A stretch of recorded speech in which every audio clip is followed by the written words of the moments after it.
محمد اسحاق خان سرکل سیدو شریف اس ډي پي او مقرر کېدو نه وروستو په تانه کوکارۍ کې د ډي آر سي د کمیټۍ او د علاقې د مشرانو سره لیدل کتل وکړل. په دې موقع باندې اس ډي پي او محمد اسحاق خان زیاته کړه چې زلمي دي ځان د غلطو نه منع کړي او د علاقې د پرمختګ لپاره دې د پولیس سره ملاتړ وکړي. زما خو د نوي پول ته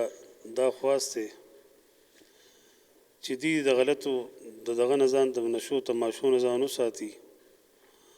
او دویم دغه دا دی چې زما دا دغه زه په دې نیت باندې دلته کې ما دوی سره خبرې مو کړي رالی ما چې زه وایم چې په دې علاقه کې امن وي، که هغه منشیات دي هغه هر قسمه جرایم دي، انشاءالله موږ خپل دا کوشش کوو چې په دې علاقه کې امن وي، چې دې علاقه کې امن وي او د مشرانو چې کوم راځي تاڼو ته هغه ته چې دوی ته موږ خپل عزت هغه ورکوو او د ګندو خلکو موږ خلاف کاروی وکړو. د ډي آر سي کمیټۍ چیرمن حاجي بهادر شیر هم د پولیس نه د تعاون غوښتنه وکړه او ویل چې دلته کې یو سړی د باندې فرض چا درخواست وکړو، په دې کې خو دا د ورډ پړ خلاصه پته نه لګي، دلته موږ ټلیفون کوو د غره د سر نه په یو موبایل دا سړی جز راشي،